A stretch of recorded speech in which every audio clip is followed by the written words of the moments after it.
Bueno, muchas gracias a todos. Yo sí deciros que es todo un reto no estar viendo las caras y sí me gustaría que fueseis activos en el chat, en el sentido de cualquier duda que os surja.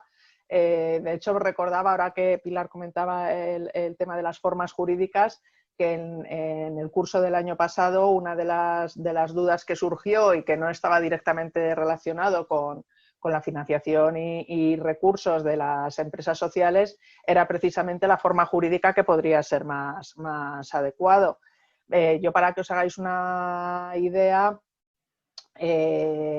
bueno, dirijo en la actualidad una fundación, llevo 15 años dirigiendo fundaciones. Mi tesis doctoral fue sobre medición de impacto social, pero he estado también muy involucrada en todos los temas de formas jurídicas del sector social. Y bueno, además un poco peleona respecto a que desde la administración estatal creasen por fin la figura de empresa social o empresa de interés general, como tienen en otros países europeos, que bueno, lo seguimos peleando porque de momento no hemos conseguido el objetivo, aunque lo conseguiremos. Entonces, en ese sentido, cualquier duda que tengáis también de ese tipo, por mi parte, encantada. En principio, la idea que tenía yo hoy es hablaros de 3 aspectos en concreto. ¿Por qué es importante la gestión financiera en el sector social? ¿Cuáles son las distintas fuentes de recursos financieros a las que podéis acceder? Tanto a fondo perdido como reembolsables, las que son más específicas del sector social o más generalistas. Os voy a presentar también productos financieros innovadores que están funcionando y que yo creo que os pueden ser interesantes, porque además es verdad que están empezando a conseguir una masa crítica importante en España.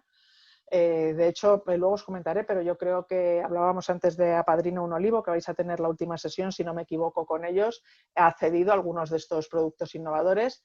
Y luego, bueno, siempre hablo de los ingresos por ventas porque lo social no está reñido con la generación de ingresos estándar. Entonces, me parece importante.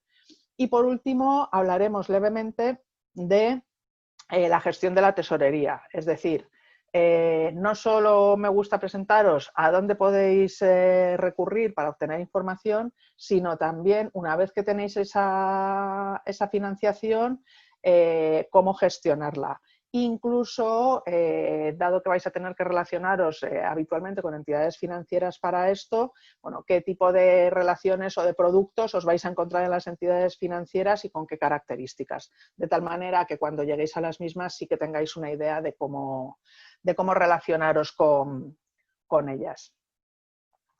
Empezando por el tema de la importancia de la gestión financiera, siempre me gusta comentar si las empresas sociales deberían tener algún tipo de apoyo o promoción específica desde la administración y en concreto del Estado, y comentaros brevemente qué se está avanzando ahora mismo en la Comisión Europea, ¿vale? En general, siempre que hablas de la intervención del Estado o de la Administración, hay 2 líneas. Una más liberal, que dice que el mercado se autorregula y que no hay que hacer nada, y otra más enfocada a realmente ser capaz desde la Administración de promover las conductas que pueden tener un impacto positivo en la sociedad, y en este caso las iniciativas empresariales o las iniciativas productivas de este tipo. A mí en este entorno siempre me gusta comentar una cosa, que es que al final, siempre que tú vendes un producto o un servicio, le estás asignando un precio. Y ese precio lo que recoge es los costes en los que tú estás incurriendo para realizarlo. Pero hay una teoría, que no os la voy a contar en profundidad, pero que a mí me gusta mucho y me parece muy interesante, que es las externalidades y los bienes públicos globales, en los cuales se demuestra que no siempre los productos o los servicios llevan aparejado todo el coste que generan, y que por eso en muchas ocasiones tú tienes una competencia desleal o unos precios ficticios en relación a los bienes. ¿Qué sucede? Que cuando tú estás hablando de productos sociales, esto no se suele dar, porque al final se suele tener en consideración no solo la misión en concreto de la entidad, sino también su gobernanza y todos sus impactos. En este sentido, un ejemplo muy claro de externalidades que no se incorporan en el precio de los productos. La energía nuclear. En la energía nuclear, y bueno, desde que pasó Fukushima fue un ejemplo muy evidente, la energía nuclear es una energía poco contaminante a efectos de emisión de CO2, con una problemática compleja respecto a la gestión de residuos de uranio, y que, dada su forma de producción, no tiene un precio muy elevado comparado con otros tipos de energía, como podría ser el carbón o incluso alguna de las energías verdes al inicio, porque ahora ha evolucionado mucho la tecnología y no sucede. Pero ¿qué pasa? Que tiene un riesgo enorme en el caso de que suceda un accidente como ocurrió. El coste de ese riesgo en realidad no se está imputando en el precio. Es decir, los miles de millones que costó y sigue costando el intentar volver o restaurar una situación de equilibrio en la zona de Fukushima en Japón no estaba incorporado en el precio de la energía nuclear y en el precio que se estaba pagando por la misma. ¿Esto qué significa? Que en realidad la administración sí tiene un papel importante en incorporar estas externalidades potenciales, es decir, estos posibles perjuicios que puede tener la población por la producción de determinados bienes o servicios. Sucede lo mismo con industrias contaminantes. Entonces, sí es importante que ya no solo en las empresas sociales, sino que en general los reguladores tengan en cuenta todos los potenciales impactos que se podrían generar y hagan o emitan una normativa que hagan que esto se incorpore en el precio. En este sentido, sería importante que las empresas sociales, dado que lo que tienen es externalidades positivas, porque con independencia del bien o el servicio que se esté dando tiene un impacto social muy significativo, tengan un marco que les permita trabajar con facilidad. Ya con independencia de iniciativas como en este caso la del Instituto Aragonés que organiza para dar apoyo a todos vosotros, acompañándoos en información adicional que os pueda ser útil para vuestras iniciativas y vuestros negocios. Pero sí que es cierto que yo creo que es importante mencionarlo y mencionar que en muchos casos cuando se habla de la no intervención de la administración, lo que se está olvidando es que en realidad intervención también es una intervención encubierta al no, digamos que penalizar actuaciones que tienen impacto negativo. En la Comisión Europea, en temas de empresas e iniciativas sociales, se está avanzando muchísimo. Es cierto que quizá más centrado en la parte medioambiental, que está muy bien. Yo últimamente, mis últimas peleas es en la incorporación de los elementos sociales cuando hablamos de empresa social o de iniciativa social. Pero bueno, se creó hace ya unos años en la Comisión Europea un grupo de emprendimiento social que se centraba mucho en temas de financiación, temas de visibilización y temas de buenas prácticas. De hecho, muchas de las formas innovadoras de financiación están ligadas a estas iniciativas que se promovieron desde la Comisión Europea. Yo hoy no voy a mencionar nada porque sé que Raúl habla con detalle de la medición de impacto, pero toda la parte de medición de impacto también se lanzó un primer marco de realización dentro de este grupo de expertos en emprendimiento social. Como últimas novedades, hace unos meses se ha aprobado lo que llaman la taxonomía, muy ligada a todos los criterios medioambientales y cómo hay que recogerlos. Luego os hablaré también brevemente qué está sucediendo en banca cuando vayamos a la gestión de tesorería, porque yo creo que eso puede ser interesante para vosotros. Entonces, siendo importante la intervención de la Administración, estando la Comisión Europea y con ello todos los países, porque ya sabéis que en muchos casos la normativa se transpone directamente, de qué recursos financieros disponen los emprendedores, ¿vale? Y que es una de las preguntas que vamos a responder en estas 2 horas, y también si es necesario el mismo instrumento en función de en qué momento de la vida del proyecto estéis. Entonces, comenzando por el tema de recursos financieros. Hay un tema que es muy importante que tengáis siempre en cuenta. En general, si no tenéis fondos, evidentemente, y eso sois absolutamente conscientes, no vais a poder operar, con lo cual la gestión financiera es muy importante porque es lo que os va a permitir generar vuestras operaciones. Y segundo, siempre que vayáis a demandar fondos, os van a pedir información sobre vuestra situación financiera. Con lo cual, la comunicación de la misma también es muy importante y os va a permitir generar confianza de tal manera que el acceso a los fondos os sea más fácil. En este sentido, en el sector social, esto es un aspecto incluso más crítico por los sistemas de captación de fondos que hay, es decir, aparte de los fondos estándar que puede tener cualquier entidad, hay fondos específicos para el sector social que exigen una gran transparencia, dado que en muchos casos vienen de recursos públicos captados a través de impuestos y dado que es dinero de todos los españoles o los europeos, exigen una gran transparencia. También el procedimiento de pago de subvenciones y todos los requerimientos de cómo se justifican fuerzan mucho una buena gestión financiera y una capacidad de comunicación de la misma. Y por último, los errores y las carencias pueden tener impactos significativos hasta el extremo de que te obliguen, en el caso de financiación vía subvenciones, a devolver los fondos que has aportado o que no te den la subvención dicha si no la has justificado adecuadamente.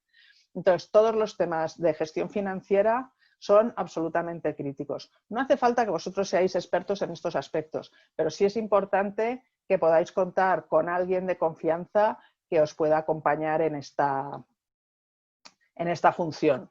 Ya sea una gestoría o alguien con apoyo más voluntario, pero ya os digo que es realmente importante tenerlo bien gestionado.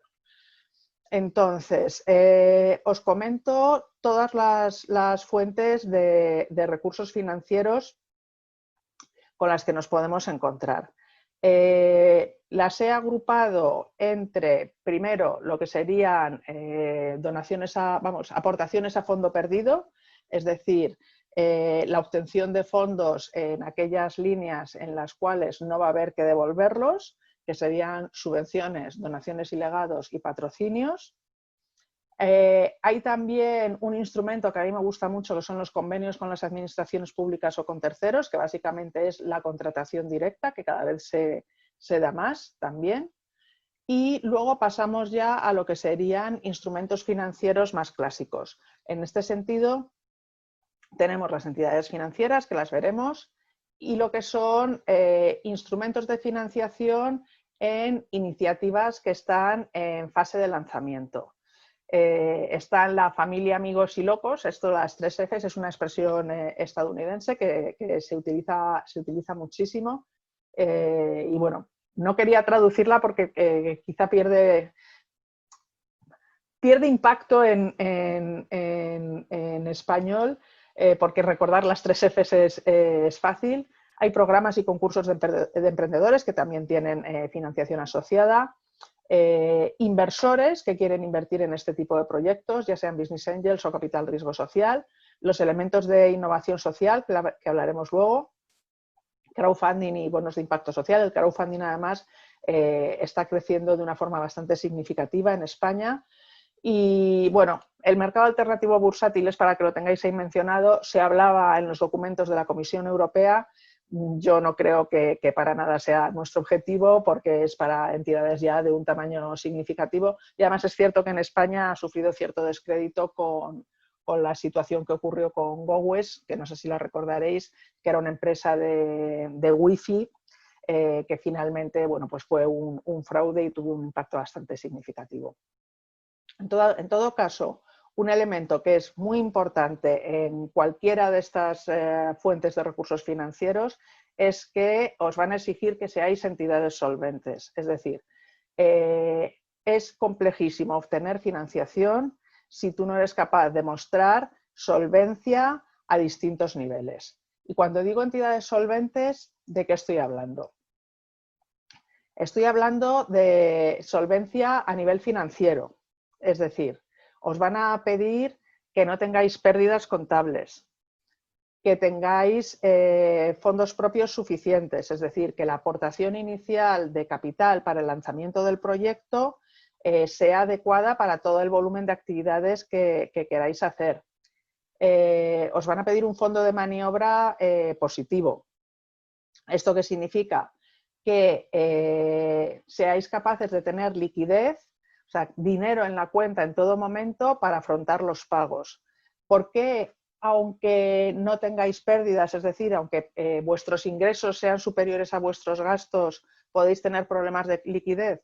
Porque en ocasiones los proveedores te exigen cobrar con unos plazos de tiempo muy cortos, mientras que a ti tus clientes te pagan con unos plazos de tiempo más largos. Entonces, incluso aunque vayas a tener beneficios porque tú has conseguido crear un producto que tiene demanda y que además te supone un margen interesante para la iniciativa, o tu servicio tiene demanda y eres capaz de incluir un margen en la iniciativa que te permita cubrir los sueldos y estar tranquilo, si tú eso lo cobras mucho más tarde de lo que tienes que pagar, todos los suministros que sean necesarios para ti, pues vas a tener un problema de liquidez. Esto también en general se mira cuando vas a hacer una búsqueda de fondos, porque si tienes un problema de liquidez y dejas de pagar a tus proveedores, probablemente tengas problemas de sostenibilidad de la iniciativa. Miran también la composición y el soporte de los órganos de gobierno. ¿Por qué? Porque para ellos es importante que las personas que están involucradas sean personas con conocimiento, alineadas con la misión y que realmente den apoyo. Yo eso, si conseguís que en vuestras iniciativas haya alguna persona referente en algún ámbito que os esté acompañando, es un elemento que ayuda mucho luego en la consecución de los fondos. Y por último, también se mira en muchas ocasiones la solvencia mediante la solicitud de una auditoría. Los auditores no son más que unos señores que vienen y revisan que tu contabilidad, tus ingresos y tus gastos están adecuados a lo que tú estás diciendo, es decir, que son reales, que no te los estás inventando, como también tenemos ejemplos diversos en situaciones previas muy conocidos que incluso han llegado a la quiebra de las empresas. Veo que Arlene tiene una pregunta, una consulta. No sé si le dais sonido o cómo nos organizamos. Ya puede hablar. Ya. Activa el micro, Arlene. Arlene, activa el micro, por favor. A ver, ahora se escucha. Sí, muy bien. Perfecto.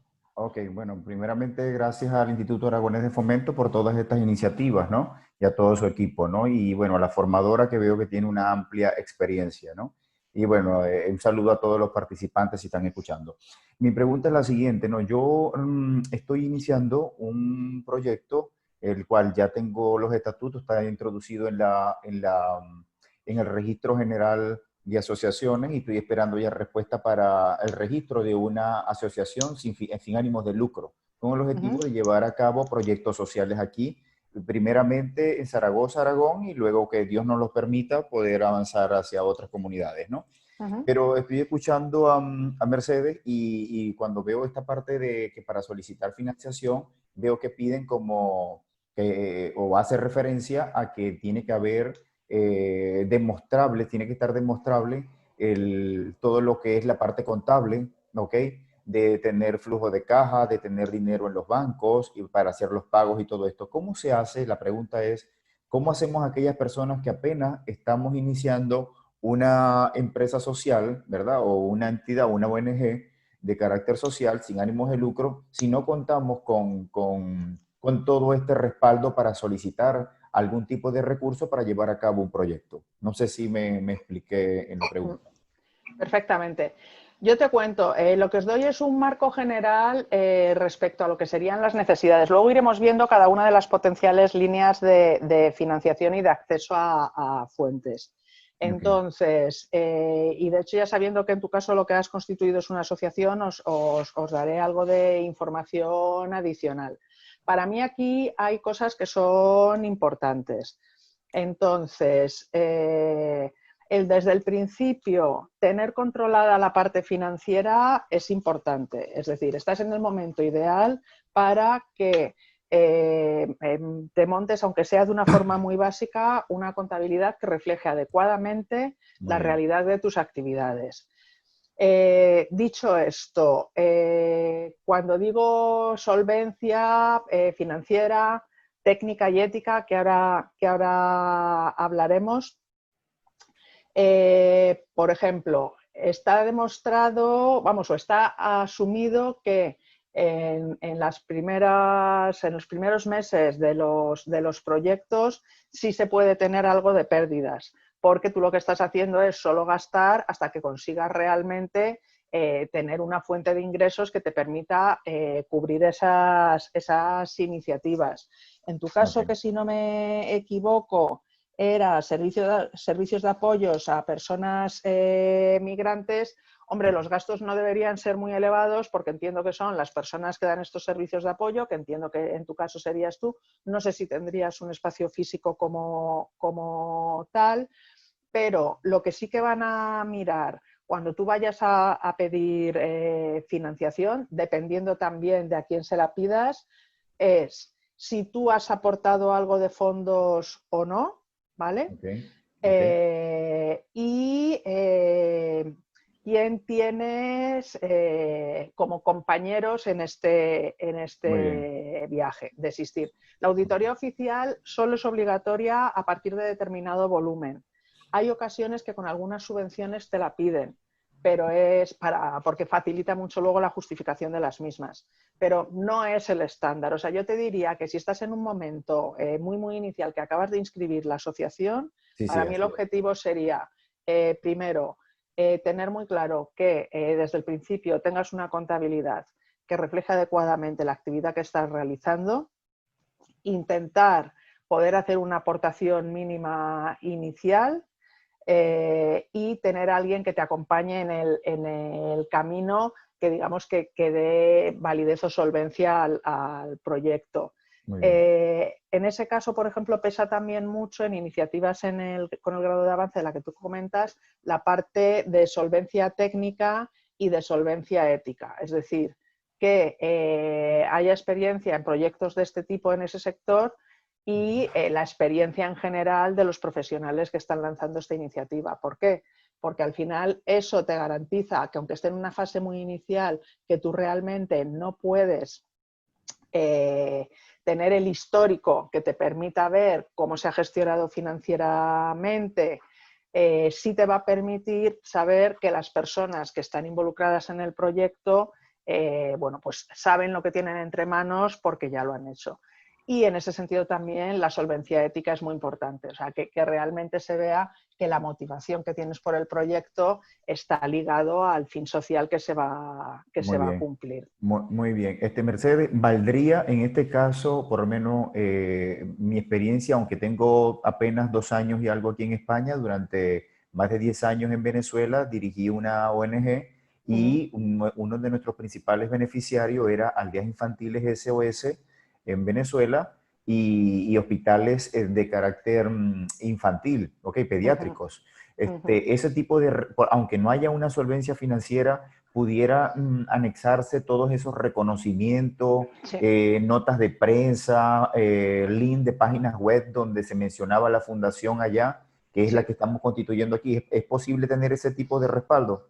Sí, sí, de hecho eso vale mucho y incluso más te diría, viniendo de Venezuela, que, bueno, hay un conocimiento, iba a decir profundo y probablemente sea un comentario falso, pero bueno, sí que hay un conocimiento de la situación que se está viviendo en los últimos años allí. Digamos que el storytelling Sí, sí. de tu creación de la asociación, tu motivación y por qué lo estás haciendo, queda muy bien armado. Que luego veremos también cuando miremos iniciativas de crowdfunding lo importante del storytelling, de cómo tú cuentas tu iniciativa y por qué la estás desarrollando. Entonces, en ese sentido, eso tendría mucho, mucho peso, porque lo que muestra es que tú tienes una gran experiencia en gestión de entidades sin ánimo de lucro, en colaboración con la administración, en colaboración con ONGs con unas exigencias de calidad bastante elevadas, y que todo esto te permite hacer realmente un proyecto de este tipo en España, contando con cierta garantía de saber lo que tienes entre manos. Bueno, de verdad que muchas gracias, Mercedes, por la aclaratoria. Nada. Bueno, dicho el tema de la solvencia, como os decía antes, es importante ser solvente, pero también es muy importante comunicarlo. Entonces, ¿a quién hay que comunicarlo? Yo siempre digo que a todo el mundo. Y de hecho, la comunicación en los proyectos sociales es un continuo.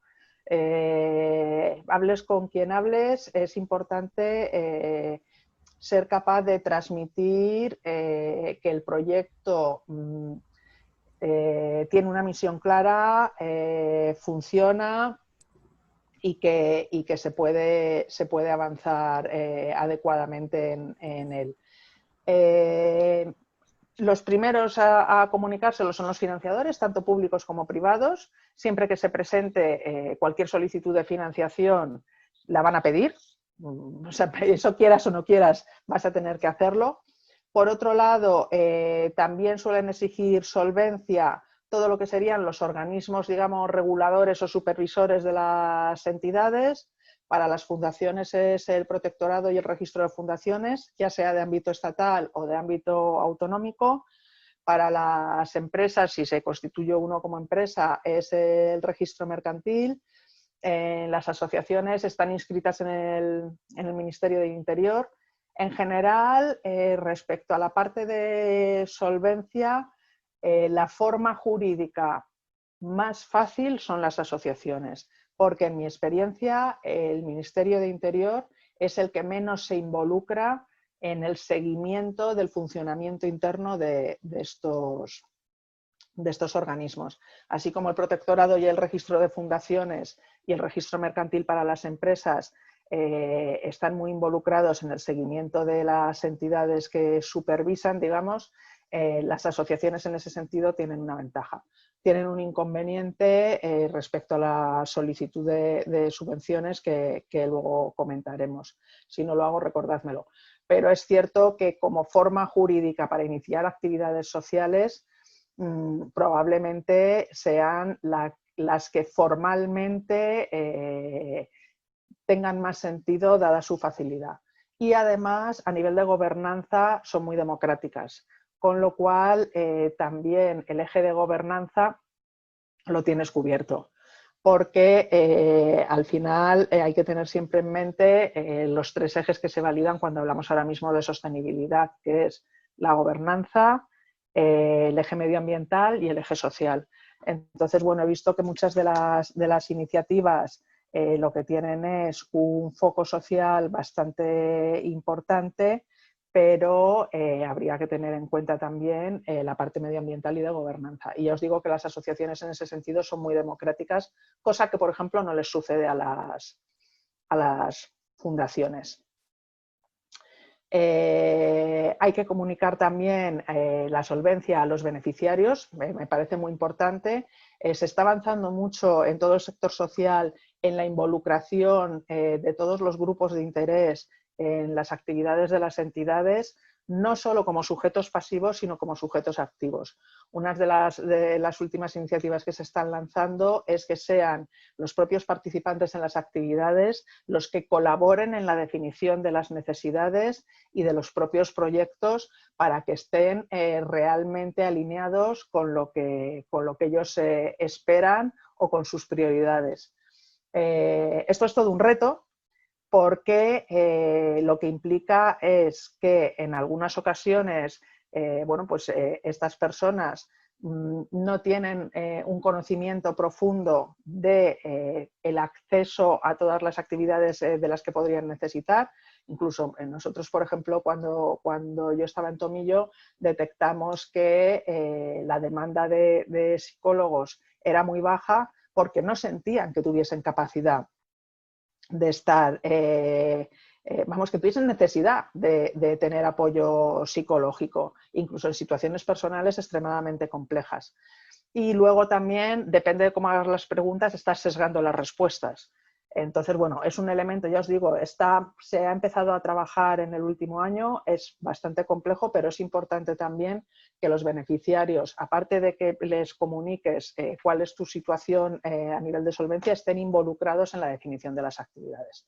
Los colaboradores de las entidades, por supuesto, y después todos aquellos que vayan a evaluar nuestras finanzas o nuestro balance y nuestra cuenta de resultados, nuestro plan económico, que sé que habéis tenido una sesión recientemente con este aspecto, si no me equivoco. Y por último, la sociedad, porque al final la sociedad pues son potenciales beneficiarios o participantes, potenciales colaboradores, potenciales financiadores. Pero sí que es importante que la gente conozca cuál es nuestra situación.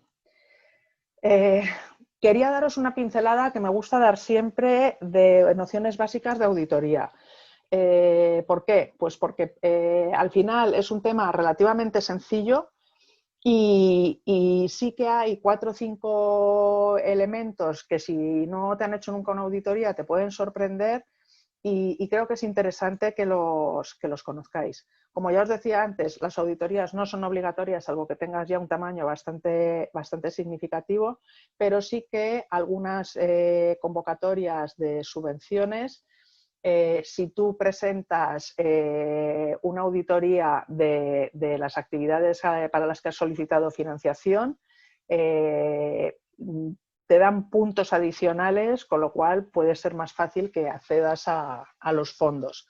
Eso lo hacen porque a ellos les facilita luego mucho el seguimiento de la justificación de los fondos, es decir, les facilita mucho que realmente tú has hecho un buen uso de los fondos para las actividades que se los has pedido. Entonces, bueno, la finalidad de las auditorías no son más que garantizar que tu balance y tu cuenta de resultados son los que son, es decir, que lo que has incorporado como ingresos son realmente ingresos, que lo que tienes como gastos son realmente gastos, que no te has inventado nada y que además está asignado al proyecto concreto y en el momento de tiempo concreto. En este sentido, no he incorporado, en otras ocasiones que hay algo más de tiempo sí lo hago, cómo hacer la contabilidad analítica de los proyectos, pero es un elemento muy importante, no tanto en lo que son facturas directas, es decir, yo qué sé, pues si tengo un programa de formación, los profesores de ese programa de formación, eso es una factura directa. Pero luego, si hay 4 personas trabajando en la entidad, sus sueldos irán a los distintos proyectos en función de la dedicación que tienen. Entonces, esa asignación es importante tenerla clara. Bueno, pues, y que refleje realmente su dedicación. Pues esta es la finalidad de la auditoría, validar que todas esas asignaciones están adecuadamente hechas, que las facturas de gastos son correctas y reflejan los servicios o los productos contratados, e igualmente los ingresos. ¿Y cuál es el resultado de la auditoría? Pues el resultado de la auditoría suele ser una hoja, bueno, ahora son más largas, ahora los informes de auditoría son más largos, pero suele ser que como tengo, si pongo el papel no se me ve a mí la cara, suele ser un par de hojas de este tipo, donde básicamente lo que dicen es que hemos revisado las cuentas anuales correspondientes al ejercicio, esto en el caso de que sea una auditoría de cuentas anuales, terminado el 31 de diciembre de 2019 y dentro de ellas el balance, la cuenta de resultados, la memoria y el estado de flujos de caja. Del trabajo realizado por nuestra parte, se desprende que las mismas reflejan en su integridad los resultados y las actividades de la entidad durante este ejercicio. Y luego, bueno, ahora os digo que es mucho más largo porque tiene otros 3 o 4 párrafos más de, bueno, hemos seguido estos procedimientos y así hemos garantizado que realmente esté todo bien supervisado. Ese es el resultado estándar de una auditoría.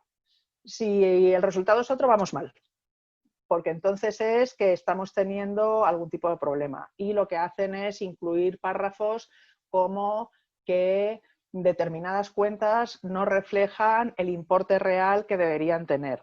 O incluso pueden llegar a decir que no hay... Que no opinan sobre las cuentas porque hay un nivel de baja fiabilidad tal que no pueden decirte si las cuentas son adecuadas o no. Esto sería para unas cuentas anuales, hacen exactamente lo mismo para proyectos financiados con subvenciones. Analizan todas las facturas y los ingresos asignados a ese proyecto y dicen, oye, pues sí he validado que todos los servicios se han prestado, que las facturas que corresponden a estos servicios son las que se han incorporado aquí y que los gastos que se han imputado son adecuados respecto al tiempo que se ha dedicado. Recomendaciones respecto a las auditorías. Lo primero, pedir un presupuesto, como siempre. ¿Cuánto cuesta una auditoría? Pues depende de muchísimos factores. Las empresas cotizadas en el IBEX les cuestan, a lo mejor les puede costar algún millón de euros, sobre todo si estamos hablando de que auditen todo el grupo. No va a ser nuestro caso, por suerte. Entonces, yo lo que sí que os recomendaría es que fueseis a entidades auditoras que tengan unas tarifas más o menos razonables. De hecho, hay entidades auditoras especializadas en el sector social, lo cual es muy bueno porque entienden perfectamente cómo se trabaja en el sector social. Todo esto que os he comentado yo de los proyectos y las actividades y cómo se imputan los gastos a cada uno de estos proyectos y actividades, entienden también muy bien qué están esperando los financiadores ahora os comento cuáles pueden ser, qué están esperando los financiadores del resultado de esa auditoría y en base a esto el coste, como os decía, depende de cuál sea el contenido, va ligado. Yo os diría, yo he visto auditorías desde 1.000 o 2.000 euros. En muchas convocatorias de subvenciones incluso te dicen que puede ser hasta un 1% o hasta un 2% del importe de la subvención, con lo cual ya te están diciendo, en función de lo que tú pides, cuál podría ser el importe de la auditoría. Y luego, bueno, ya en auditorías más complejas, pues pueden ser para entidades sociales 10.000, 12.000 euros, pero ya son entidades algo más grandes con proyectos más grandes. El estándar en un proyecto pequeño, ya os digo, va ligado a la subvención como tal, suele ser un porcentaje y yo las he llegado a ver por 1.000 o 2.000 euros. En tipos de entidades auditoras, bueno, hay las grandísimas que todos conoceréis de oír en prensa y demás, Deloitte, ahora además se han cambiado todas el nombre.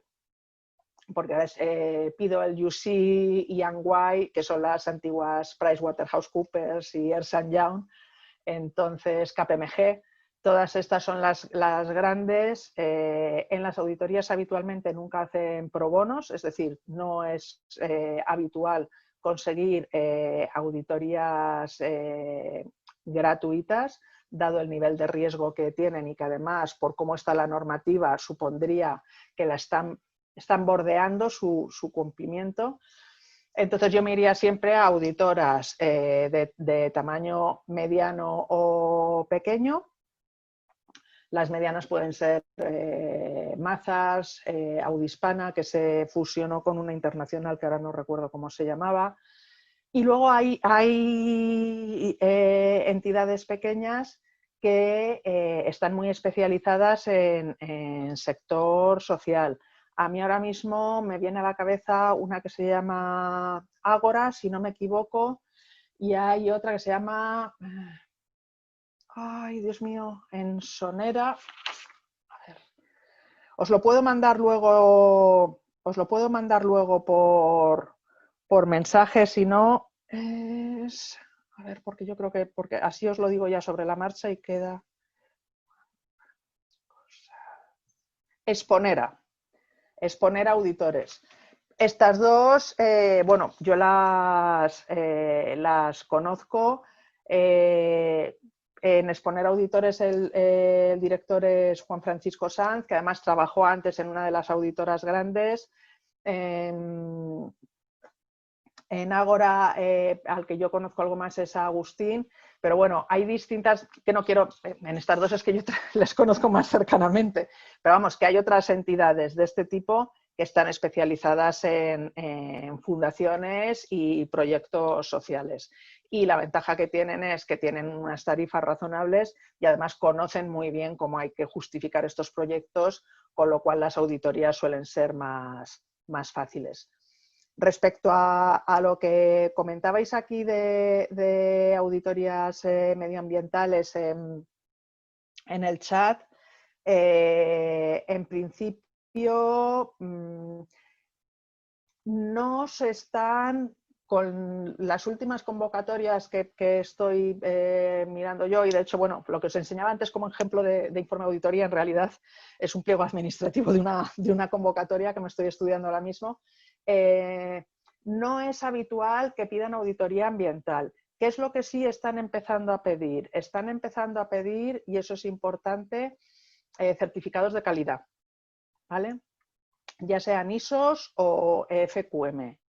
No los piden como elemento imprescindible para darte los fondos. Si tú garantizas que tienes un sistema de calidad que funcione, aunque no lo tengas certificado, te los pueden dar igualmente, pero sí suelen dar puntos.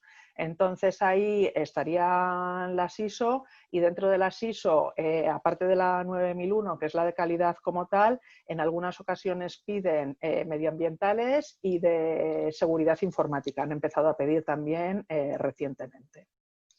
Pero no es una auditoría medioambiental como tal. Suele ir más ligado, en mi experiencia, a los temas de calidad. Mercedes, si te parece, damos paso a Nacho, que quería hablar, a ver. Genial. Hola, Mercedes. Hola. Perdona, has dicho FQM. ¿Nos explicas un poco más? Tengo un par de preguntas, pero eso me ha chocado. No sabía qué tipo de certificado es el FQM. Bueno, pues FQM es otro sistema de certificación de calidad, voy a decir similar a la ISO 9001, en el sentido de que lo que acredita es que tú tienes un sistema de calidad que funciona, ¿vale? Es decir, tanto la ISO como FQM no hacen un sistema de calidad, sino que lo que tienen es una serie de requisitos que ellos validan cuando van a visitarte para acreditar que tú tienes un sistema de calidad adecuado. En las ISO, si vas a la 9001, pues lo miras y entonces tienes que tener lo que es el sistema dibujado con todos los procesos, en cada proceso unos procedimientos definidos, un sistema de auditoría de que todo eso se cumple. En FQM, que es un sistema similar, lo que hace es que te describe los grupos o los conceptos en los que tú tienes que tener sistemas de calidad organizados dentro de lo que sería el flujo operativo de una entidad.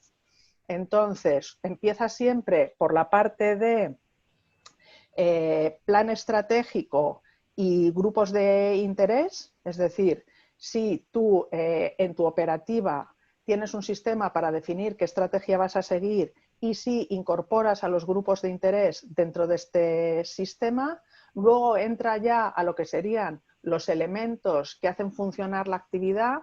Entonces habla de operaciones, habla de finanzas, o está dentro de operaciones, eso ya no recuerdo. Habla de clientes y proveedores y de lo que sería la acción social, que en general en las entidades sociales es una de las partes que tiene más peso, todo lo que sería la relación con con los participantes en los programas o los beneficiarios. Y luego ya tiene un bloque de resultados. Y los empleados, me había dejado los empleados, cielos. Los empleados también están dentro de los grupos que hacen funcionar la entidad.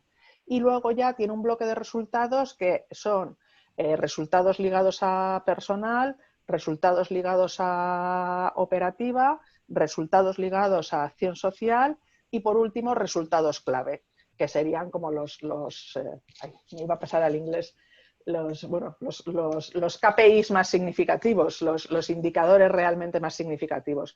Entonces, al final, no es más que otra forma de estructurar la información sobre cuáles son tus sistemas de trabajo y qué procedimientos tienes, qué resultados y qué objetivos te marcas y qué seguimiento haces de los mismos. Entonces, depende de cuál sea tu objetivo, pues te puede interesar más un sistema u otro. A mí personalmente me parece más fácil de definir, de implementar y luego la auditoría, las ISO, que FQM. Pero por contra, me parece que FQM es un sistema más adecuado para el sector social, porque en su propia definición pone en valor y da importancia a los distintos grupos de interés que trabajan en las entidades, que está muy alineado con lo que sería nuestra misión. Mercedes, bueno, si me permites, nada, sí. Por ampliar simplemente, decir que en Aragón es el propio Instituto de Aragón de Fomento quienes los compañeros de Aragón Empresa se promociona el modelo de excelencia europeo, la FQM, entonces que todos si os metéis en la página iaf.es, pues veréis, o en aragonempresa.com, veréis allí que, bueno, pues todos los años hay una convocatoria, se da formación para que ya empecéis a hacer, se os asigna un consultor para que podáis ya ir realizando la elaboración de la memoria. Y luego culmina siempre pues, con unos premios, una convocatoria de premios de excelencia empresarial en Aragón. Hay dos categorías de pymes y de gran empresa y de pymes, con lo cual, bueno, que podéis obtener mucha más información de todo lo que es el modelo FQM. Gracias. No era consciente de que tenía aquí gente que sabe tanto del No, son los compañeros, son los compañeros de FQM, de Aragón Empresa. A mí es un modelo que además me gusta mucho porque cuando son entidades ya medianas, lo que permite, en lo que yo he visto en la elaboración de la memoria, es una generación de espíritu de equipo muy potente. Porque tal cual está definido hace que se acaben imbrincando mucho los distintos temas y que todos los profesionales hablen unos con otros y entonces, con independencia de que ese no es el objetivo de FQM en sí, lo que hace es que apoya mucho la alineación de la misión de la entidad respecto a lo que realmente quieres conseguir con las personas que están en los proyectos. Bueno, ya veis que no me podéis hacer preguntas, porque además, como me encantan contar todas estas cosas, me acabo enrollando un poco. Pero bueno, siguiendo con la auditoría, solo comentaros palabras, como digo yo, que vais a oír. El procedimiento habitual es que se haga circularización. Esto lo único que significa es mandar cartas a determinados clientes, proveedores y siempre a los bancos y a los abogados para que certifiquen que efectivamente los saldos que tú tienes contabilizados son de verdad, pero claro, ellos tienen que tener el saldo contrario. Si tú tienes contabilizado que una persona te debe dinero él tiene que tener contabilizado también que te debe dinero. Entonces, lo que para ti sería una cuenta a cobrar, para él sería una cuenta a pagar. Entonces, para eso se hace circularizaciones. Y también a los abogados se hace para... Me encanta lo que es un método desfasado. Y también se hace a los abogados para que te digan si tienes algún juicio abierto o hay algún riesgo que no se pueda asumir. Respecto a lo de las respuestas o las no respuestas, los auditores con los que suelen ser muy rigurosos es con la de abogados siempre, con las de bancos, porque tú puedes tener pasivos ocultos con créditos o avales que no tengas registrados, suelen ser muy, muy rigurosos, y algo menos con clientes y proveedores. Pero bueno, si hay alguno grande, sí suelen ponerse pesados con conseguirlo.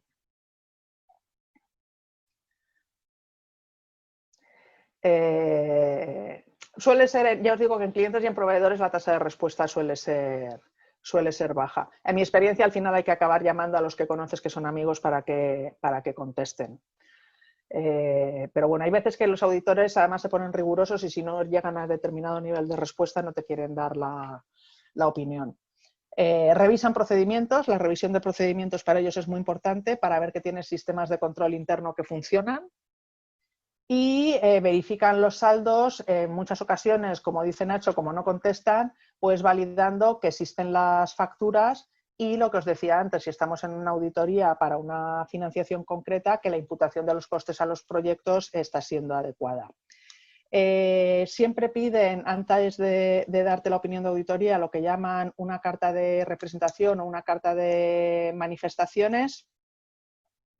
En principio, esto no es más que tú prometas que les has dado toda la información que existe y, bueno, prometas, no pone prometo, pero acredites que les has dado toda la información que existe, que has sido absolutamente transparente, que no les estás ocultando nada y que no tienes ninguna decisión tomada que pueda suponer un pasivo a futuro, y con eso ya te dan el informe de auditoría. La carta de recomendaciones, yo insisto mucho en que la pidáis siempre. Últimamente ya no la dan nunca. Antes, cuando acababas una auditoría, te daban, aparte del informe, una carta con recomendaciones de funcionamiento interno. Yo se la suelo pedir al menos verbal. ¿Por qué? Porque es muy útil saber, ellos al final ven muchísimas entidades, entonces es muy útil saber qué cosas ellos piensan que tú puedes mejorar respecto a tus procedimientos, porque te va a ayudar mucho para el futuro. Entonces, ya os digo que yo os recomiendo que pidáis la carta de recomendaciones. Y ahora ya sí, visto los temas de solvencia, cómo se puede acreditar, a quién se lo tenemos que contar, entramos en todo lo que sería la parte de subvenciones y su evolución. Entrando ya en la parte de recursos financieros que os decía, lo primero son los fondos no reembolsables, los que son a fondo perdido. Subvenciones podéis encontrar internacionales y nacionales. En las internacionales, la Unión Europea tiene líneas de financiación. Bueno, la gente que está con jóvenes y en temas de formación conoce muy bien los Erasmus+, los que estéis en proyectos innovadores dentro de Horizon 2020 y las nuevas líneas que están sacando ahora mismo para el próximo programa también tienen líneas de financiación. Organismos de cooperación al desarrollo internacionales. Hay entidades como, en general, nórdicas que financian proyectos sociales de terceros países. Y por último, lo que sería el Venture Philanthropy o inversiones de impacto se llaman ahora, que le ha cambiado la terminología y ahora el Venture Philanthropy de toda la vida ha pasado a llamarse inversiones de impacto y además ahora está de moda. No es exactamente lo mismo, pero bueno, es bastante equiparable. Es que en realidad en lo que entran es en el capital de las entidades o hacen un mix de donación y entrar en el capital de las entidades. En principio, sí comentaros de las internacionales que la complejidad que tienen es que al estar alejadas del terreno, en ocasiones, bueno, primero es algo más complejo acceder a ellas, aunque es verdad que los funcionarios de la Comisión Europea suelen ser bastante accesibles, y es más complejo justificar determinadas incidencias que te puedes encontrar si tienes proyectos sociales, porque bueno, en los proyectos sociales el estándar es que siempre tengas algún tipo de incidencia.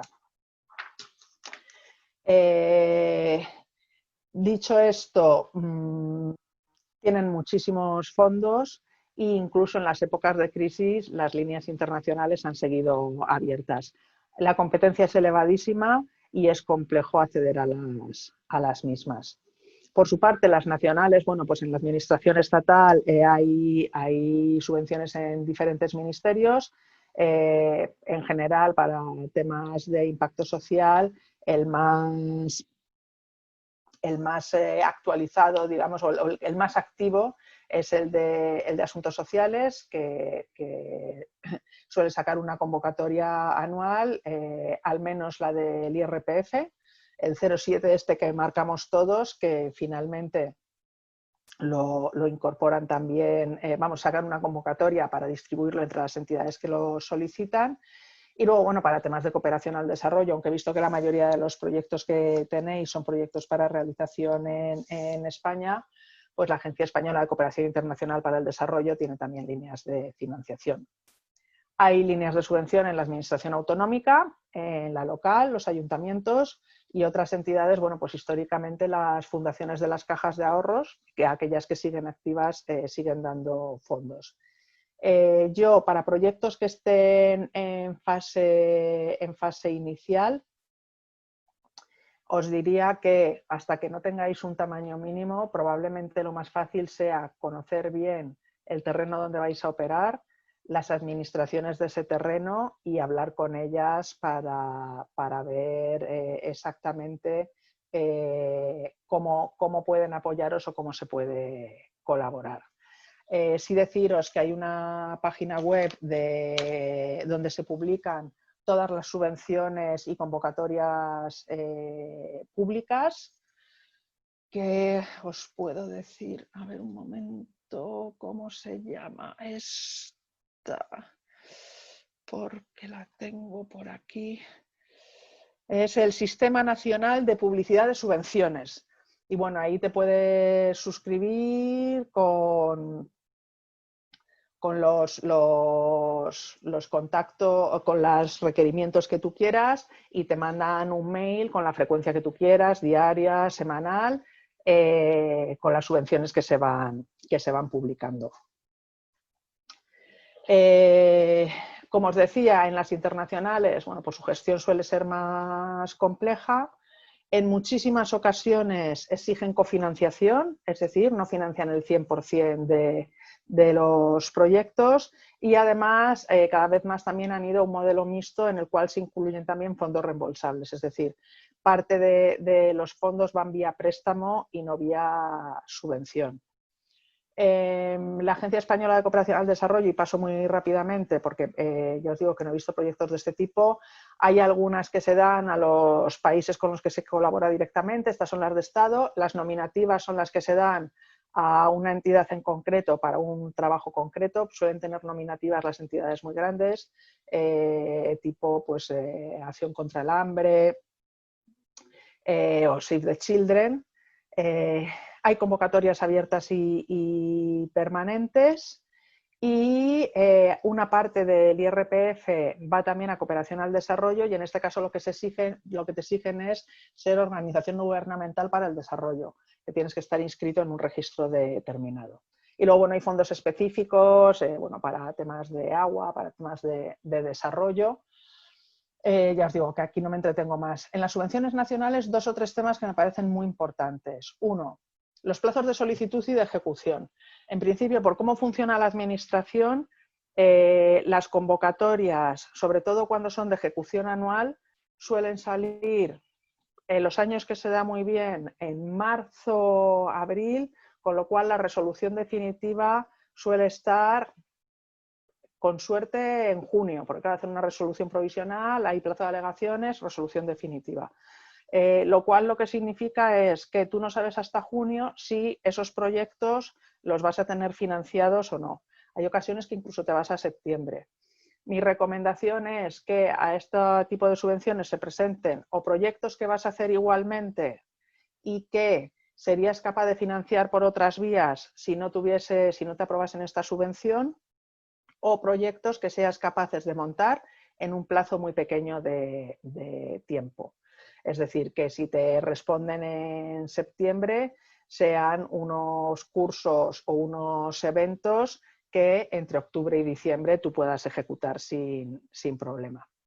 Ya hemos hablado de los sistemas de información para poder asignar adecuadamente los costes. Y luego, bueno, en las subvenciones nacionales en algunas ocasiones están condicionadas al ámbito geográfico de operación de la entidad o incluso a si tienes sede social en determinados lugares. Esto sucede mayoritariamente, bueno, ahora sucede en todos los niveles, porque en ámbito estatal te exigen trabajar en un mínimo de comunidades autónomas, en un número mínimo de comunidades autónomas, y en el ámbito autonómico o local, lo que te exigen es estar en esos ámbitos, digamos, trabajando o tener la sede allí mismo. Donaciones y legados. Vale. Para proyectos pequeños y más de ámbito empresarial, esto suele ser más extraño, ¿vale? Pero sí se puede dar. Esto es entidades particulares, privadas, que te hacen una aportación de fondos, que puede ser finalista si es para un proyecto concreto o no finalista si es incluso para el sostenimiento de tu propia estructura. Y los legados es cuando en un testamento dejan un trocito de lo que vas a heredar para que vaya destinado a una entidad en concreto. ¿Qué ventaja tiene la financiación privada frente a la pública? Bueno, pues que te permite diversificar, que es un tema crítico. Entonces, en este sentido, mi recomendación siempre es tener el mayor número de financiadores posibles sin volvernos locos, siempre que tenga sentido respecto a la carga de trabajo que supongan las solicitudes, porque eso lo que va a permitir es que si un año te falla alguno de ellos, no tengas un impacto muy significativo en tu actividad. Y lo que te da es muchísima más independencia que la financiación pública. En la financiación pública, en algunas ocasiones, bueno, pues últimamente lo que hemos visto es que el ser activista en determinados aspectos, bueno, pues al ámbito público no le gusta. Por eso muchas de las entidades que su principal perfil es de activismo tipo Amnistía Internacional no acceden a fondos públicos para además no sentirse condicionados por lo que puedan demandarles posteriormente. En patrocinios, ahora voy a los convenios con las administraciones. En patrocinios, bueno, esto lo conoceréis todos por los deportes. Se puede dar también en entidades sociales. De hecho, la diferencia entre donación y patrocinio es que la entidad que te hace la aportación te exija dar visibilidad a que esta aportación se ha realizado. Y solo comentaros que para conseguir patrocinios es muy importante la gestión de marca propia, porque claro, lo que necesitas es que las personas que vayan a financiarte vivan que se están asociando con una entidad o con un proyecto que realmente refleja sus prioridades y que les va a dar una visibilidad positiva en el ámbito que ellos estén buscando. Los convenios con administraciones públicas, básicamente lo que es el sector social como empresas consultoras. Es decir, en algunos casos las administraciones públicas quieren desarrollar determinado tipo de actividades y lo que hacen es firmar un convenio o un acuerdo con una entidad para que estas actividades se puedan desarrollar. Entonces, bueno, en general lo que hace falta para que esto se dé es primero y fundamental, que te conozcan. Si no te conocen, nunca se van a plantear poder firmar un convenio contigo. Y en segundo lugar, que tú estés ofreciendo un servicio que sea necesario para ellos. Se hace mucho también, por ejemplo, para determinadas partes de proyectos públicos. Se firman muchos convenios para la evaluación de políticas públicas, por ejemplo, para el apoyo en la definición de políticas. En todos estos ejes, en general, se suelen firmar convenios, pero ya os digo, en este sentido, pues no es más que un contrato, a mis efectos, con un tercero. Lo que pasa es que en este caso es con una administración. Y lo importante es que te conozcan, que conozcan tu actividad y que tu actividad sea adecuada a lo que ellos necesitan. Sí, las administraciones siempre tienen que realizar concurso para contratar. Lo que sucede es que en función del importe los requisitos son unos u otros. Ahora mismo de cabeza, pues siempre lo acabo mirando, no me sé los importes. Por debajo de 15.000 euros sé que es un contrato menor y entonces en ese caso vale con que presenten 3 presupuestos, o sea, con que le pidan a 3 entidades distintas 3 presupuestos. Y luego dentro de eso, en general, por eso os digo que es importante que os conozcan y que tu producto o tu servicio encaje muy bien en lo que ellos necesitan. Lo que suelen hacer es sacar convocatorias para la firma de estos convenios en los cuales, cuando ya sí son de mayor tamaño, en la definición de especificaciones hay una serie de requisitos, suele ser para trabajos bastante técnicos, hay una serie de requisitos que no es tan fácil que los cumpla cualquiera. Entonces, es importante que te conozcan y es importante que tengas un producto muy adecuado a lo que es su necesidad. Ya os digo que yo lo he visto mucho en evaluación y en apoyo a la definición de políticas públicas. Ahí estamos, yo creo que en general por debajo de 60.000 euros y suelen sacar concursos con unas condiciones muy claras. Y por debajo de 15.000 euros, con tres presupuestos, se puede tomar la decisión. Es cierto que la intervención cada vez está más activa y están siendo muy rigurosos en todas estas contrataciones. Y luego, bueno, por último, entidades financieras, que ya sabéis, bueno, pues bancos, los clásicos, todos los españoles, eso no os descubro nada. Y hay otras entidades financieras que dan financiación para proyectos sociales o para proyectos innovadores. No olvidaos que determinados proyectos sociales son innovadores socialmente, es decir, la innovación no es solo innovación tecnológica, es también innovación social. Y de hecho en uno de los grupos de la Comisión Europea en los que yo participé estaba como, digamos, representante de este bloque de innovación social. Entonces ahí tienen líneas de financiación el Banco Europeo de Inversiones, el Banco Interamericano de Desarrollo. En la Comisión Europea, además, sacan también de vez en cuando concursos para entidades con innovaciones sociales. Y de hecho, en un momento lo ha ganado un español de Coiki, que es una mensajería de última milla para personas con distintas capacidades.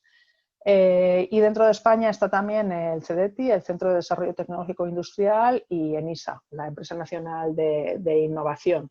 En ambos casos hay líneas de financiación, pero bastante ligadas a temas de innovación. Y luego, bueno, vender, porque al final no estamos hablando de proyectos sociales puramente receptores de fondos, sino que cada vez más dentro de las organizaciones pues lo que se sacan es líneas en las cuales tú puedes generar ingresos por tu propia actividad. De hecho, tenemos un grupo de formación de directores de fundaciones y la temática de este año, que nos reunimos dos veces al año, iba sobre organizaciones híbridas y el emprendimiento y la facturación de servicios dentro de las entidades sociales. Otras fuentes más ligadas a lo que sería el lanzamiento de iniciativas. Family, Friends and Fools, esto es lo clásico de necesito 3.000 euros y mi tío que ahora mismo no anda mal de dinero, pues a ver si me los presta. Para lanzar las iniciativas es un estándar. En general, tirar de la gente que tienes más cerca. Y además eso lo que te da es un mínimo apalancamiento para que el resto de inversores estén más tranquilos.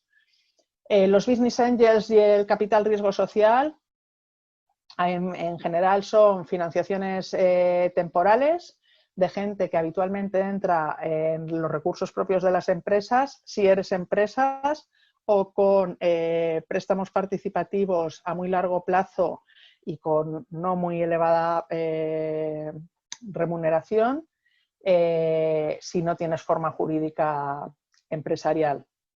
Buscan rentabilidad financiera, y esto es importante, es decir, no entran solo por foco social, pero sí que su objetivo es mejorar la calidad de vida de la gente o facilitar las prácticas de las organizaciones que tienen una misión social y medioambiental. Cada vez hay más entidades de capital riesgo social en España. Tanto los business angels como el capital riesgo social ya sí que tienes que tener cierto track record. No es muy habitual que entren en iniciativas muy recientes, especialmente el capital riesgo social. Y ahora mismo en España ya reguladas hay, que yo recuerde, de capital riesgo social 4 tipos de entidades. Una está en Zaragoza, está en Aragón, que es CREAS. Y está también la Bolsa Social, Gawa Capital, que se dedica sobre todo a microfinanzas en países del tercer mundo, y Q Capital, que estos son unos inversores que vienen del sector de real estate, del sector inmobiliario, que han abierto ahora un fondo social. Y ha aparecido una entidad que está promoviendo mucho toda esta línea, que se llama Open Value Foundation, donde podéis encontrar además pues mucha información sobre este tipo de iniciativas. Se ha creado también recientemente el Grupo Asesor Nacional sobre Inversiones de Impacto en España, que llevábamos tiempo persiguiéndolo, y también pues realiza estudios y podéis encontrar información sobre qué entidades hay que puedan estar en este sector y cómo están trabajando. Programas y concursos de emprendedores, bueno, vosotros estáis en uno, ahí no me voy a extender. En algunos casos dan financiación adicional, es cierto que cada vez menos, inicialmente era más frecuente, y suelen tener requerimientos, sobre todo en estos que dan financiación adicional, de grado de desarrollo del proyecto, antigüedad de la iniciativa, incluso cifra de ventas previas. 2 productos de innovación social. Todo lo que serían las plataformas de financiación colaborativa, que ha llamado la normativa en España, que son todos los crowdfunding, crowdlending, crowdequity y demás, y los bonos de impacto social. Las plataformas de financiación colaborativa lo que tienen es que, bueno, hay distintos tipos en función de si invierten en tu capital, de si lo que te dan es préstamos o si lo que te dan es donaciones a fondo perdido. Entonces, por eso aquí hablamos de crowdfunding de donación, de préstamos o de inversión. ¿Cuáles son los de recompensa? Los de recompensa son un modelo híbrido en el cual tú te comprometes a hacer una aportación y si finalmente se alcanza la cantidad que están buscando, lo que te dan es la posibilidad de participar en determinadas actividades. A mí hay un ejemplo que me encanta, que es la realización de una película. En este sentido, consiguieron financiarla vendiendo, digamos, tickets por los cuales, bueno, pues no recuerdo los importes, pero si pagabas 30 euros ibas a la premiere de la película, si pagabas 100, además de la premiere, ibas a la cena de después de la inauguración con todos los actores, si pagabas 500 te daban la opción de salir como extra en la película, y si pagabas 3.000 podías salir en los títulos de crédito como productor asociado. Bueno, al final es ser creativo. Y es verdad que esta película la consiguieron hacer, y no solo eso, sino que ganó un premio creo que fue en el Festival de Málaga. Entonces yo reconozco que son modelos de financiación que me gustan. Os voy a comentar qué requisitos tiene, pero voy a dar primero una pincelada sobre los bonos de impacto social. Los bonos de impacto social es una forma de financiar proyectos anticipando los fondos que se podrán sacar de los ahorros que nuestra actividad va a generar. Por ejemplo, bueno, esto surgió en Reino Unido con expresidiarios. El porcentaje de... me sale inserción y no es inserción porque es lo contrario. El porcentaje de reincidencia de presidiarios en el delito está en torno al 40% en los hombres. Entonces está demostrado que si acceden a una formación que les permita acceder a un empleo, ese porcentaje de reincidencia se reduce prácticamente a menos de un 10% claramente y en torno a un 5%. Que una persona permanezca un año en prisión tiene un coste, bueno, dependiendo de las zonas geográficas y demás, pero de mínimo 30.000 euros y habitualmente suele ser más elevado. ¿Esto qué significa? Y su permanencia media en prisión pues viene a ser entre 7 y 10 años. Esto significa que si tú consigues reducir ese 40% de reincidencia a un 5%, de cada 100 personas hay 35 que no van a volver a la cárcel. Con lo cual, tú te estás ahorrando los 35 por los 30.000 euros por los 7-10 años de permanencia media. Entonces, el sistema en sí, cómo funciona es, claro, yo ahora mismo no tengo dinero para financiar programas de formación para estos presidiarios que les permitan incorporarse al mercado laboral cuando salgan de la cárcel, pero lo que sí que puedo hacer es pedirlo prestado. Entonces, emito unos bonos, como son los bonos públicos, básicamente. Emito unos bonos que suscriben en general particulares, en los cuales les garantizo que les voy a devolver los fondos una vez haya pasado un determinado periodo, pues pueden ser 5 años, y yo lo que firmo es un acuerdo con la administración por la cual ella me va a aportar parte de los ahorros de que estos expresidiarios no vuelvan a la cárcel. Y con ese dinero yo devuelvo los fondos a los inversores sociales.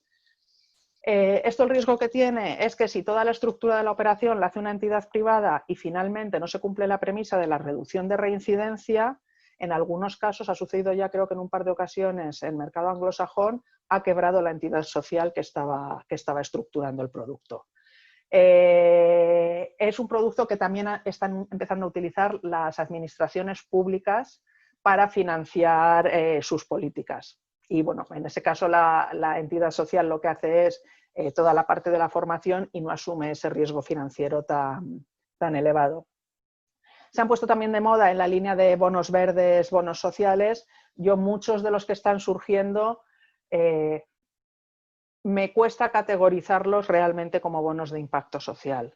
Yo creo que sí que efectivamente se están utilizando para determinadas actividades que tienen impacto en la sociedad, pero no es realmente el concepto y el contenido con el que se definieron inicialmente. Bonos sociales, por ejemplo, ha emitido el ICO para financiar pymes y los llama sociales porque dicen que con eso están creando empleo. Ya os digo que cuando se definieron inicialmente iban con un foco muchísimo más social, realmente de poder actuar sobre políticas que cubren necesidades sociales importantes. Se hizo también uno para adopciones de menores en especial dificultad, que también funcionó muy bien. Yendo al tema del crowdfunding, os he puesto esta diapo, que no es mía, para que veáis que el crowdfunding que empezó más o menos tímidamente, lo que son las plataformas de financiación colaborativa, bueno, pues ha crecido de forma exponencial. Las hay especializadas por temáticas. Es decir, si veis aquí, hay algunas que están especializadas en temas inmobiliarios. Hay también varias especializados en temas culturales. Las hay más especializados en temas sociales. Ahora ya también hay algunas que están autorizadas por la CNMV, por la Comisión Nacional del Mercado de Valores, porque surgió una normativa que hacía que estuviesen reguladas y que en función del tipo de actividad que tuvieses, básicamente lo que eran las plataformas de inversión, es decir, las que entran en el capital, y las de préstamos con intereses, creo que eran las otras, tienes que estar autorizado por la Comisión Nacional del Mercado de Valores porque lo asimilan a un producto financiero.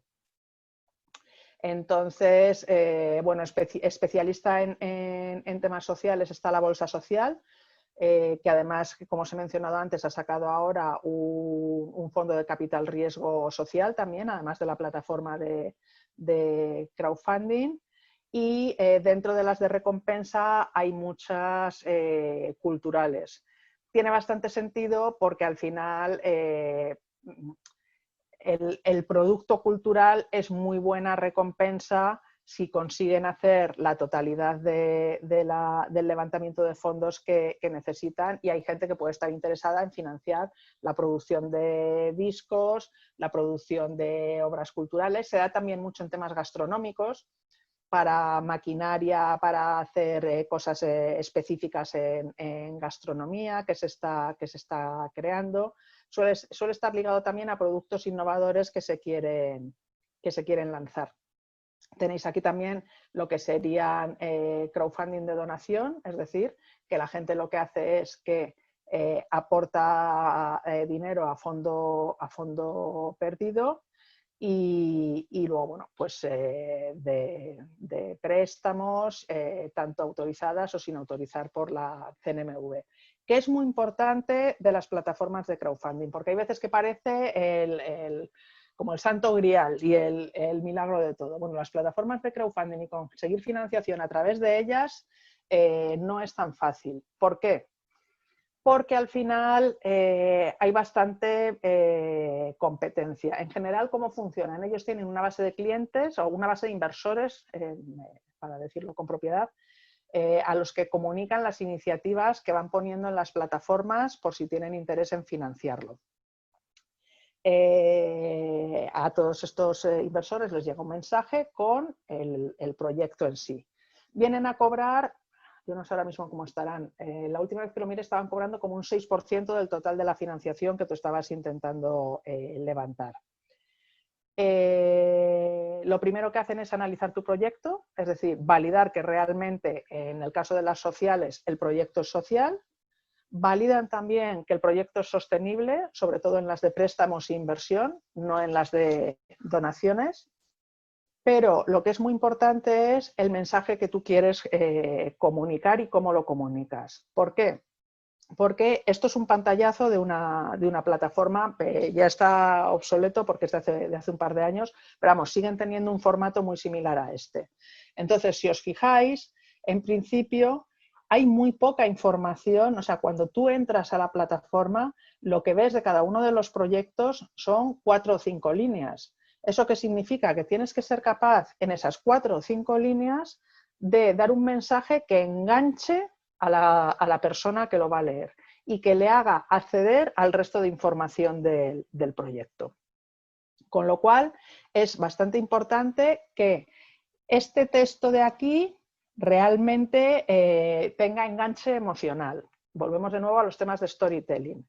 Es temas de... ¿Quieres cambiar el mundo con nosotros apoyando a menores en dificultad frente a tenemos una metodología que funciona muy bien para apoyar a menores en dificultad? O sea, hay que cuidar muchísimo el mensaje para ser capaz de enganchar bien a los potenciales inversores o financiadores. Bueno, esta es otra. En esta es que incluso es menos.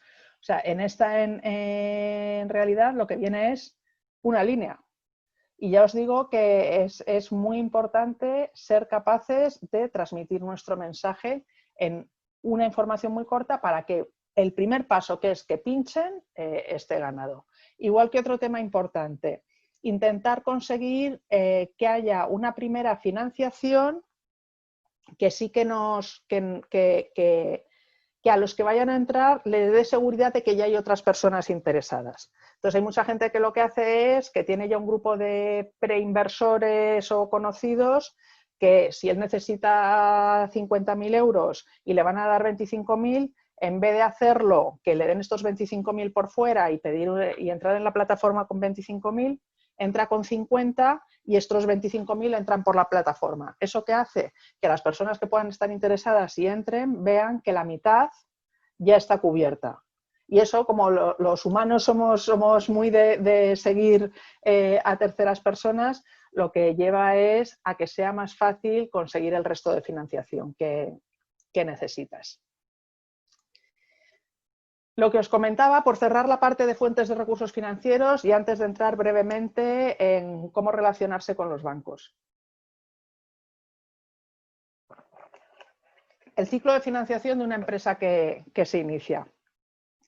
En principio, en función del momento en el que estés, tiene más sentido un tipo de financiación u otro.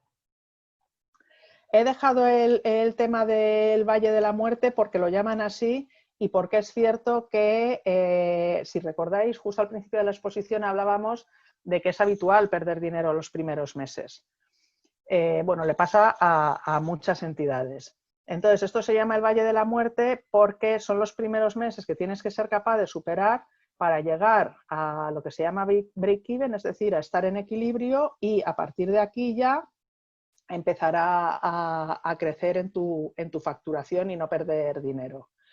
En estas primeras fases iniciales de elaboración y arranque del proyecto, como os decía, se suele empezar por familia y amigos, sector público, vía financiaciones y yo creo que ya tienes que tener algo más de tamaño para ir a capital semilla o business angel o lo que hemos traducido aquí como ángel inversionista. Igualmente yo creo que aquí podríamos incluir todas las plataformas de financiación participativa, ya también en el punto del capital semilla o del ángel inversionista. Y ya el resto de capital riesgo o mercados públicos y demás, tienes que tener mucho mayor tamaño. Aquí también junto con el ángel inversionista se puede empezar a tantear la banca. La banca últimamente la verdad es que está relativamente compleja, aunque es cierto que desde que han bajado tantos los tipos, por lo menos no es carísimo y sí que han abierto algo más la mano a dar financiación. De esta diapo sí comentaros un tema. Una de las cosas que más valen para todos nosotros es nuestro tiempo, con lo cual es importante que prioricéis en qué fuentes de recursos os queréis centrar, porque va a ser imposible que ataquéis todas. Entonces, planteaos qué tipo de proyecto tenéis, planteaos en qué fase estáis y en base a eso, qué tipo de fuentes de financiación queréis acercaros. Porque si no, vais a tener muchísimo menos impacto y además vais a ser mucho menos efectivos, digamos, en conseguir los resultados. Y al final, bueno, pues es importante. Porque bueno, vosotros sabéis más que al final cuando uno está lanzando una iniciativa o está en un proyecto social tiene que atender a 100 frentes distintos y el tiempo es un bien muy valioso. La gestión de la tesorería. No quiero entrar mucho en el elemento más, digamos, técnico de lo que sería la planificación económica, porque he visto que tenéis, de hecho, 2 módulos al respecto. Sí comentaros que, bueno, el sector social es complejo por la inseguridad de ingresos cuando nos financiamos con donaciones, fundaciones y demás. El impacto que tiene en nosotros el desconocimiento de las fechas de cobro, porque las administraciones no te dan una fecha fija, bueno, de hecho ni siquiera los clientes privados, pero bueno, suele tener bastante impacto, y las dificultades para obtener financiación, sobre todo en las fases iniciales, cuando por contra tienes unos gastos fijos imprescindibles para poder tener proyectos de calidad. Entonces, no os desaniméis, para mí ser perseverantes es la clave, y lo que es importante es que seáis conscientes de esta realidad y que lo tengáis en cuenta en el momento en que empezáis a buscar fondos. Centraos mucho realmente en los pagos y los cobros que vais a tener. Bueno, aquí he incluido algunas de las líneas que suele haber diferencias entre los pagos y los gastos, ya sea por temas fiscales o por otros aspectos como puede ser la seguridad social. Entonces, sobre todo, cuando penséis en tesorería, id a los pagos y a los cobros. Porque es lo que realmente os va a reflejar cuánto vais a tener en el banco en cada una de las semanas y qué dinero vais a poder necesitar. Yo lo que suelo hacer es, cuando voy a lanzar un proyecto, hacerme un presupuesto de necesidades de caja, o sea, realmente de pagos y cobros a un año, añadirle las inversiones y usar eso como base de mis demandas de tesorería. Pero ya os digo, como he visto que tenéis un módulo de planificación económica, entiendo que ahí lo veréis con mayor detalle. Entonces, voy a cerrar contándoos brevemente qué tipo de productos os podéis encontrar en los bancos y dándoos un par de trucos por si os sirven para la relación con ellos. Os voy a hablar de los tipos de productos y del coste que tienen. He dejado en negrita lo que serían productos de crédito y en verde lo que serían productos de ahorro. En este sentido, operaciones o productos con los que podemos financiar nuestra actividad con un banco. Bueno, lo primero y lo más evidente, los préstamos y los créditos. No sé si sabéis la diferencia entre un préstamo y un crédito, y es significativa, y además, de hecho, se suelen usar para cosas distintas. Los préstamos, el ejemplo más claro son los hipotecarios, porque al final muchos de nosotros lo conocemos. Lo que hacen es que te dan una cantidad inicial que tú vas devolviendo a trocitos durante todo el periodo de vida del préstamo, incluyendo también el tipo de interés que te cobran por haberte concedido esta cantidad. En general suelen pedir avales o bienes que garanticen que tú vas a devolver ese préstamo. Bueno, pues en el caso de los hipotecarios, la vivienda que estás pagando.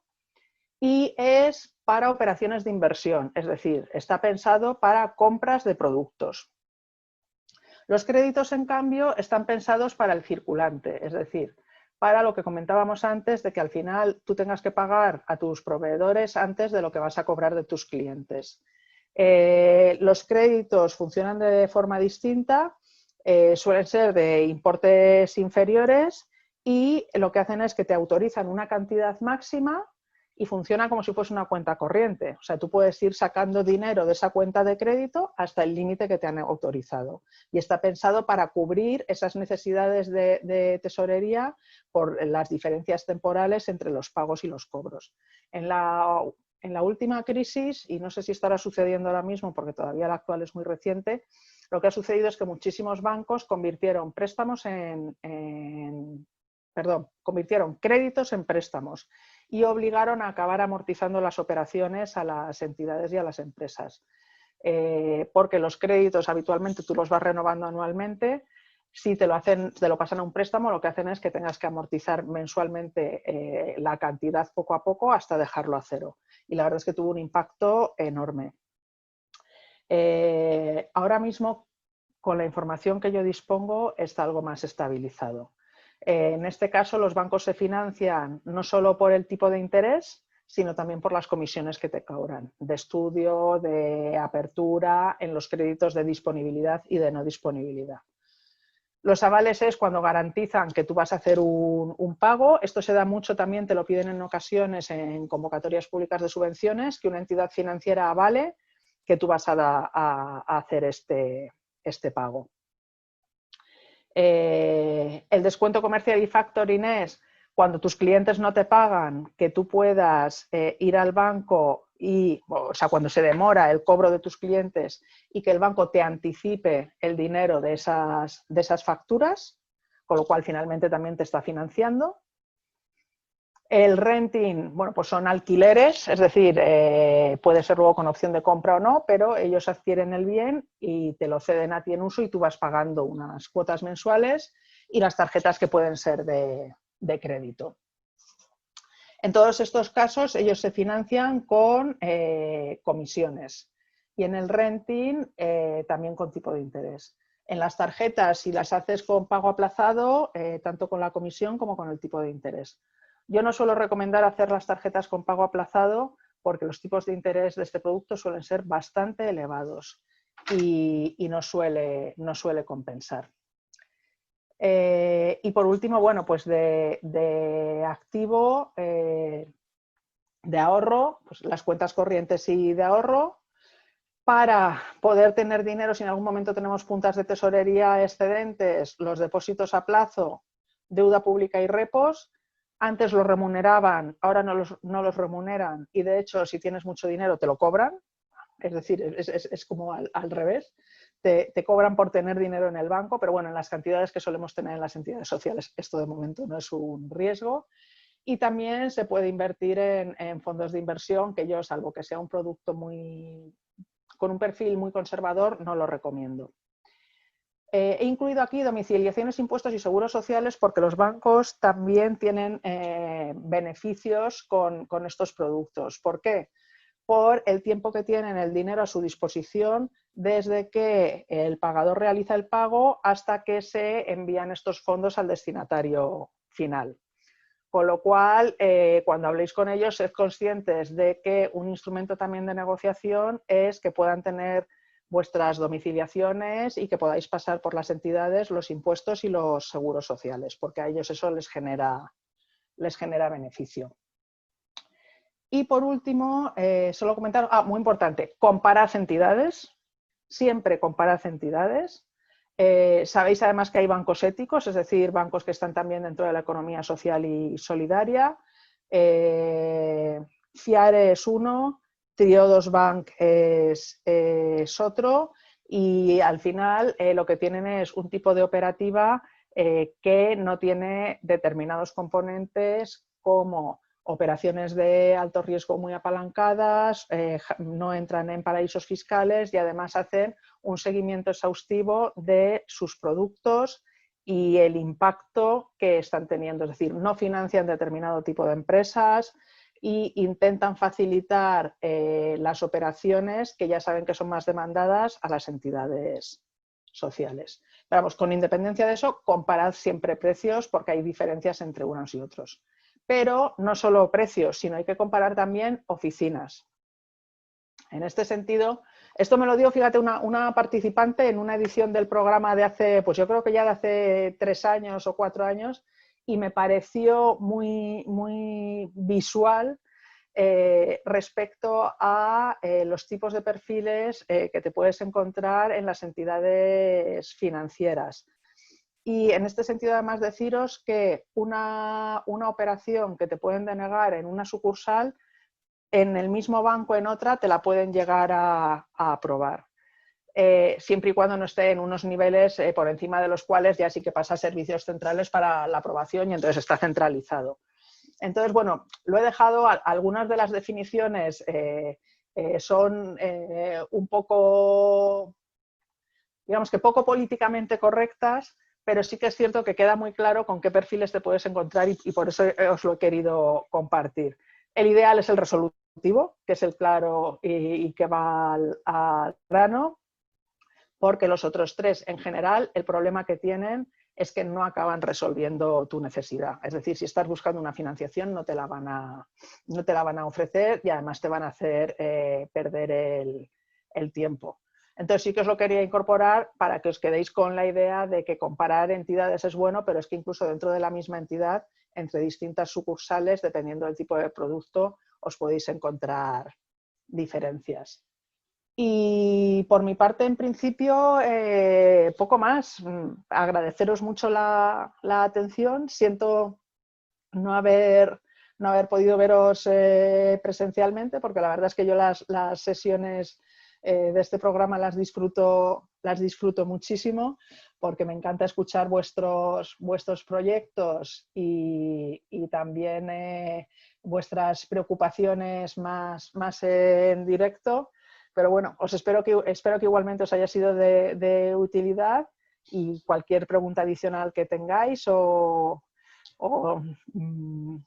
crisis existenciales sociales que se nos presentan a todos de vez en cuando, pues encantada de echaros una mano.